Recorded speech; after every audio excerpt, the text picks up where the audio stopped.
هیچ کەسێک لە ئێوە ئینکاری مردن دەکات؟ نەخێر، هیچ کەسێک لە ئێمە ئینکاری مردن ناکات. بەڵام ئایا پێت خۆشە لە کاتی مردنتە ئەو دەقەی کە خوای گەورە ئەو ڕۆح و ئەمانەتە لێ ئەدەسێنێتەوە، پێت خۆشە مەلایکەی خوا، مەلایکەی عەذاب بێتە خوارە بۆلات یا مەلایکەی ڕەحمەت؟ پێت خۆشە مزگێنی بەهەشتت پێ بدرێ یا دۆزەخ؟ پێت خۆشە مزگێنی ڕەزامەندی خوات پێ بدرێ یا تووڕەیی خوا؟ هەمومان باشەکاڵ دەبژێرین.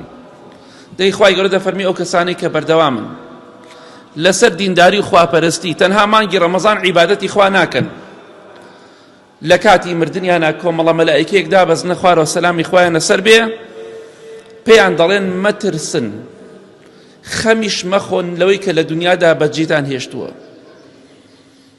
ئەو مەلایکانە پێغەمبەری خوا دەفەرمێ صلی الله علیه وسلم لە بەهەشتەوە کفن بۆ ئینسانە ئیماندارە دەهێنن، کفنێک بۆنی بەهەشتی لێ دێ.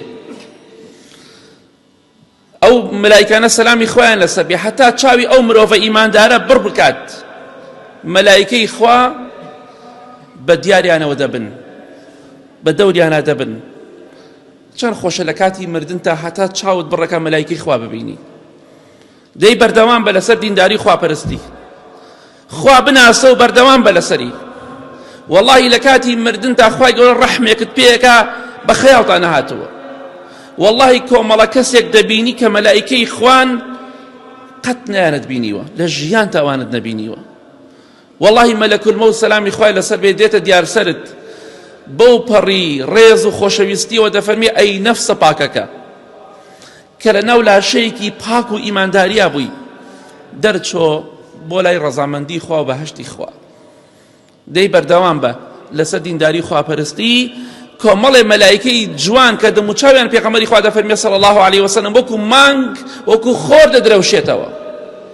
خۆر چەندێ جوانە! ئەو مەلایکانە دێن بە ڕۆحکێشانی تۆ بەس بەو مەرجەی تۆ لە دنیادا بەردەوام بوو بێتی لەسەر عیبادەتی خوا. چەند خۆشە ئینسان عیبادەتی خوا بکە و دواییش خوای گەورە ئەو ڕۆحی لێ بسێنێتەوە بە ئیمانداری بمرێت.